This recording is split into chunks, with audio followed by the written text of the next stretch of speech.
Family and fellow soldiers, I'm the Professor, and this is the Moment of Truth. This morning's briefing starts off on a rather somber note.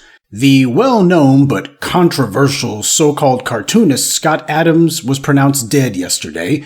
We should observe a moment of silence for him. People mostly remember what you did last, and in the case of Scott Adams, he had become a rather controversial figure. But there's been a lot of people who, after I posted about this on Twitter, who wanted to make sure that I knew that there was more to the man than whatever controversy swirled around him. They went to great lengths to make it clear that this guy was bringing people together, that his comic strips had delighted and entertained people for decades, and that's what should be reflected on. That's what people ought to remember. And you know what? I think that we should take a look at that. Let's reflect on how Scott Adams brought people together. So if nearly half of all blacks are not okay with white people, according to this poll, not according to me, according to this poll, that's a hate group. That's a hate group. And I don't want to have anything to do with them. And I would say, based on the current way things are going, the best advice I would give to white people is to get the hell away from black people. Just get the fuck away. Wherever you have to go, just get away. So that's what I did. I went to a neighborhood where, I have a very low black population, because unfortunately there's a high correlation between the density. And this is according to Don Lemon, by the way. So here I'm just quoting Don Lemon when he notes that when he lived in a mostly black neighborhood, there were a bunch of problems that he didn't see in white neighborhoods. So I think it makes no sense whatsoever as a white citizen of America to try to help black citizens anymore. It doesn't make sense. It's no longer a rational impulse. And so I'm going to back off from being helpful to black America, because it doesn't seem like it pays off. Like, I've been doing it all my life, and the only outcome is I get called a racist. That's the only outcome. It makes no sense to help black Americans if you're white. It's over. Don't even think it's worth trying. Totally not trying. And there we go. You didn't expect that today, did you? Among other controversies that he had been embroiled in, after he was diagnosed with advanced prostate cancer, he began taking the anti-parasitic medication ivermectin, which you'll recall was made famous during the COVID-19 lockdowns. I guess he must have gotten that off the internet or something, but apparently it didn't have any impact on his prostate cancer. That's to be expected, because I can't think of any doctor or even the people who make ivermectin who were making claims that it had some sort of efficacy against cancer in any form. But that's what Scott Adams was doing. But that's what he was mostly known for in the last few years, that and his rant against black people, claiming that he didn't want to live anywhere near black people. I don't know of any black people who were trying to live near him. But apparently that's what happened. I can only assume that the man's mental state was clearly deteriorating along with his physical condition. Speaking of which, he had his little rant about black people in which he said that he wasn't going to be helping black people anymore. He didn't want to help black people anymore. I, for one, have no idea what black person was ever helped by Scott Adams' excruciatingly mediocre and unfunny cartoons. How did his Dilbert comic strip help black people? He didn't say how this helped black people, so I can only assume that even he realized that he misspoke. Perhaps what Scott Adams meant when he said that he's done so much to help black people is that after 30 years, he finally got around to introducing a black character in his comic strip 3 years ago. So apparently it took him a few decades to get comfortable with the idea of a black character in the office, but when he created this black character, it was just so he could go ahead and dunk on DEI. That's the only reason that he did it, is so he could go ahead and make some of his political commentaries. So the definitely not racist against black people Scott Adams needed decades to introduce a black character. When he does it, is just so he can do political commentary against the presence of black people in the office. Wow, I can only imagine how many millions of black people were helped by that. This is classic white savior complex. And what did you do to help black people, Mr. White Cartoonist? I was there, isn't that enough? And what did your presence change? Why, everything. There was also talk that Scott Adams had decided to convert to Christianity shortly before he died, and when he gave the reason, it basically boiled down to, well, if there's a God, I want to get on his good side, and if there's not, then I didn't lose anything anyway.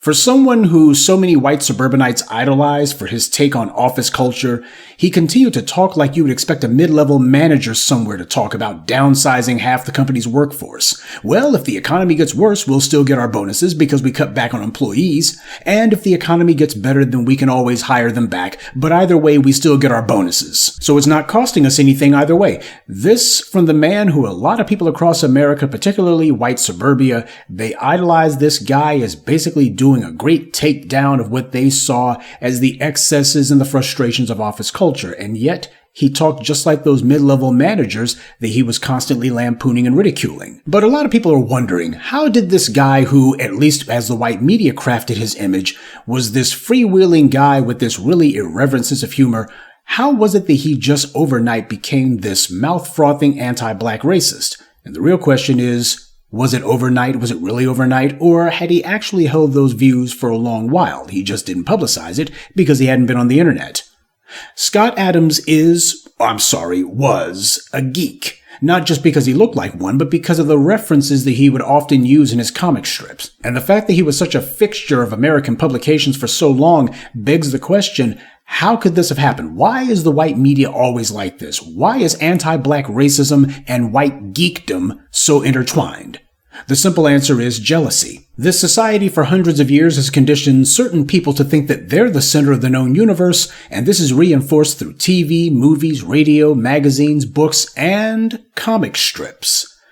This segment of the population has been conditioned to think the whole world is a stage, but only they are the star. And a delusion like that is fragile and paper thin. It only takes a little heat, a stiff breeze, or someone throwing a little cold water on their tissue paper fantasy to make the whole thing come apart. And when that happens, the person's just going to start spewing hate all over the place. At that point, they're mad at the world. They react to reality by demanding that non-whites in general, but always black people in specific, are erased from, well, everywhere. It's nothing that black people did to them. It's that they were sold a lie. They bought into the lie heart and soul because it aggrandized them. They liked the way that it sounded. And then reality crushed them. And when they think about reality, they think of black people who are the main ones who just came in simply being ourselves. Simply by black people being successful, being ourselves, as far as they were concerned, you just destroyed my reality.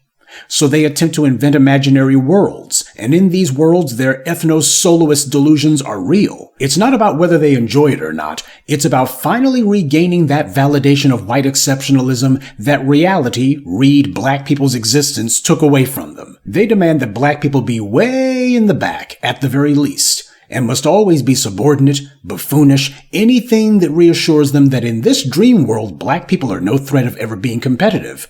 That's what they want most. They want validation that basically these black people who made me feel small and insignificant, I want to see them small, or better yet, I just don't want to see them whatsoever.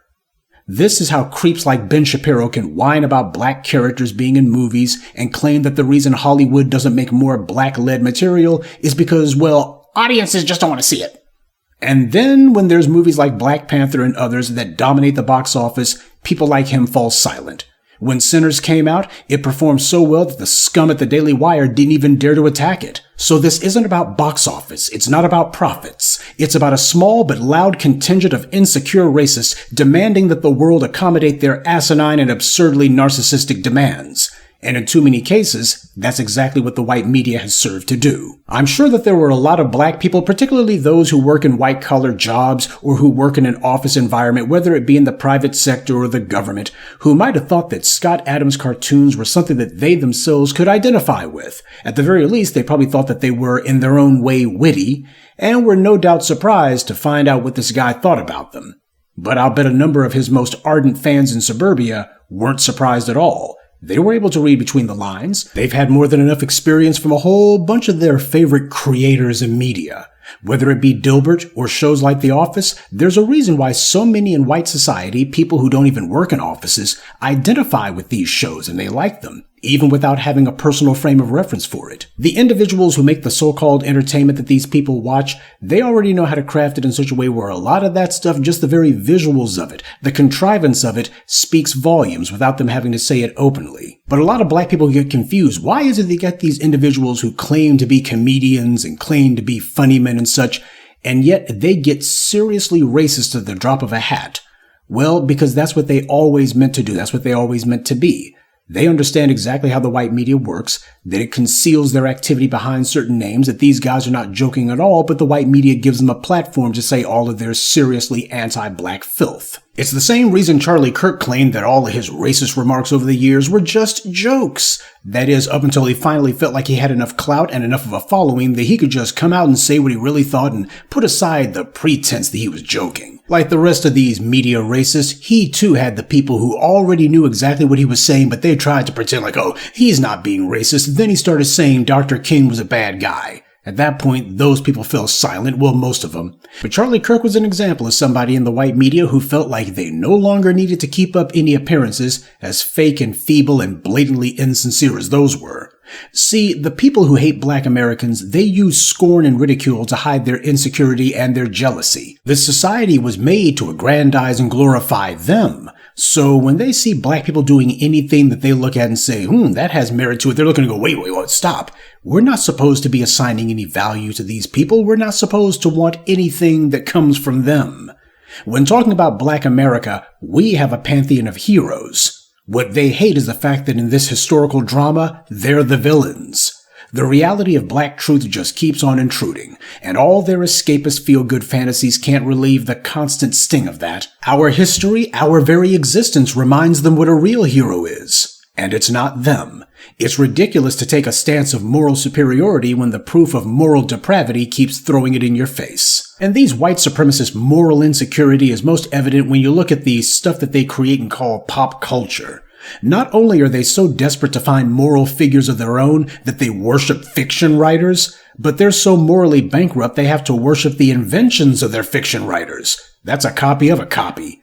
They have more respect for Luke Skywalker than they do for George Lucas. I'm serious. This is just how deranged these angry racists are. When George Lucas made his Star Wars prequels 30 years ago, these white nerds attacked it ferociously. They even popularized a so-called slogan, George Lucas raped my childhood. I had seen The Empire Strikes Back on TV back in the 80s, but truth be told, other than James Earl Jones' voiceover, there wasn't really much about it that I found to be interesting. So when the prequels came out, I didn't really pay much attention to the first or second one. I was marginally interested in the third one, but only to the extent of finding out how what's-his-name became Darth Vader.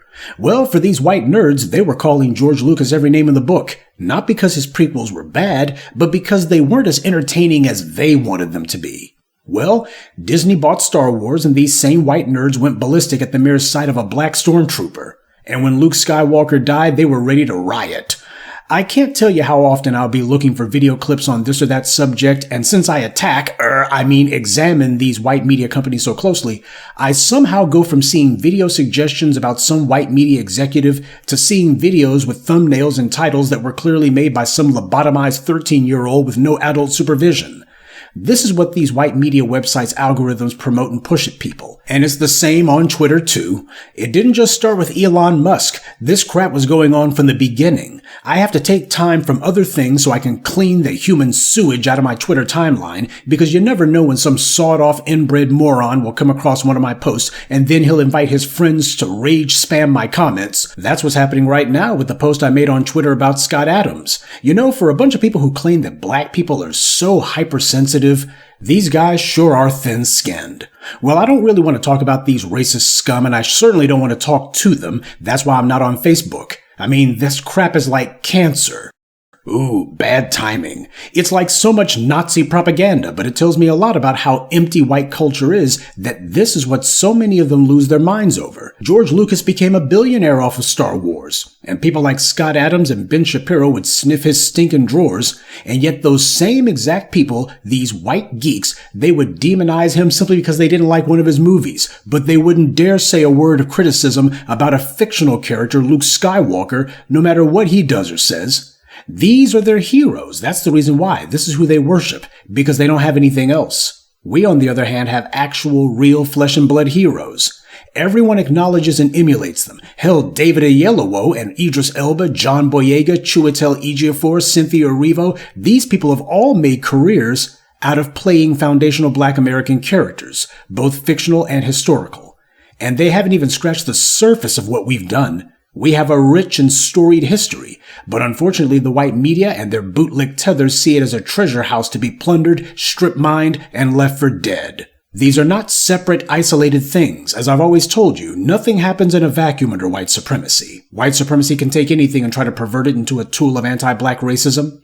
And this is especially true of media. As long as they're in charge of it, they'll always be scheming for a way to sneak in some garbage. Doesn't matter if it's the sports page or the funny pages, the movies or the nightly news, a commercial or a documentary. They're obsessed with black people. They have black people on the mind 24/7. They have racism Tourette's, so they can't really hold it in. They spout anti-black racism the way most people vomit. You don't know when it's coming, what it's going to sound like, or what it's going to consist of, but you know it's going to stink. Media is a cesspool because the people who run it and the ones who are responsible for making its content choose to take these mediums of communication and turn them into their own racist toilets. And this is why we can't have nice things. So that's what happened, family. People are reflecting on why so many of these people in media are so needlessly racist and why the airwaves and print are so saturated with bigoted bile. It's because under white supremacy, it's more important to be white than it is to be talented. Or, as Dilbert never said, just another day at the office. Good day and be one. I'd like to take a moment to mention some of our contributors: Shrampstein, David Williams, Devin Goodwin, Earl, and Deborah Cooper. Salute to them and thank you to everyone for listening, liking, and sharing this message. Black empowerment only exists because of you.